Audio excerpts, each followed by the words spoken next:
Is your Epson ET-2850 showing error E11? The ink pad needs service? Here's how to fix it in minutes.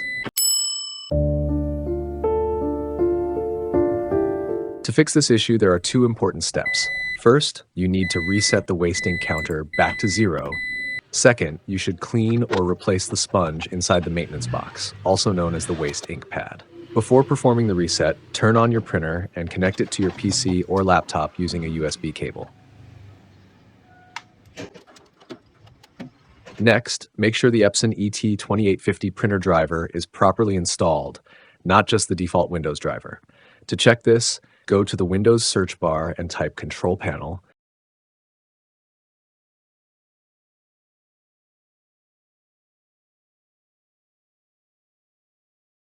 Then click on View Devices and Printers.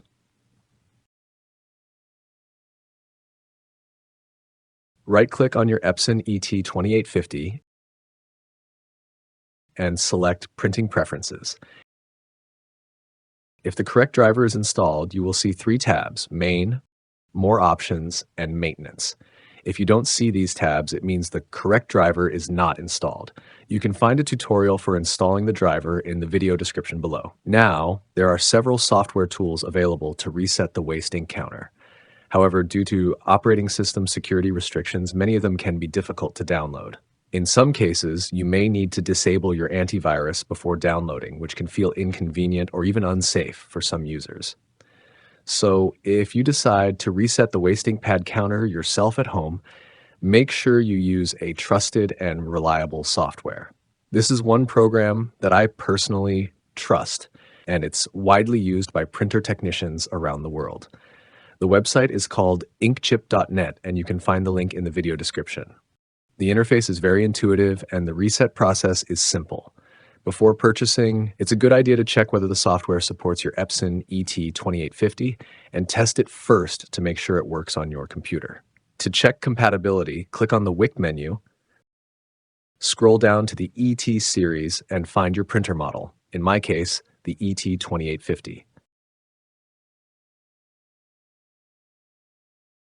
To test if it works on your PC, scroll back up, select your preferred language, and the software will download automatically. Just a quick note, this software only works on Windows, not Mac. After downloading, simply double-click the file and install it. If you have any issues installing or using the program, you can find their contact information on the website.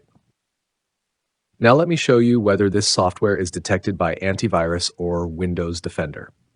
In this case, the software is completely safe and installs without any issues. However, if your antivirus or Windows Defender removes the file when you try to open it, you may need to temporarily disable your antivirus, then download the software again from the official inkchip.net website. Once the installation is complete, you will see several icons on your desktop. Choose the one that matches your language, double-click it, and the software will open. Select Waste Ink Counters. Then choose your Epson printer here. Make sure it's connected via USB. Click Read Waste Ink Counters to check the current counter value. As you can see, it has reached 100%, which means the printer needs to be reset. Close the pop-up message, then go to Reset Waste Ink Counter. You will be asked to enter a key to proceed. Go back to their website, and you'll find several pricing options depending on the number of keys. Click Buy, complete the payment, and make sure to enter your email address and phone number. After the payment is successful, check your email inbox. The key will be sent there. Copy the key you received, go back to the software, paste the key, and click OK to start the reset process. Once the reset is complete, you will be asked to restart the printer. Turn the printer back on and the blinking light should be gone, which means your printer is ready to use again. To confirm, you can open the software again, click Read Waste Ink Counters, and you'll see that all values have been reset to 0. Now for the second step, you need to perform a physical maintenance. This means removing the maintenance box or waste ink pad from inside the printer and either cleaning it or replacing it. You can find a detailed tutorial for this in the video description, so this video doesn't get too long. Thanks for watching, and I hope this helps.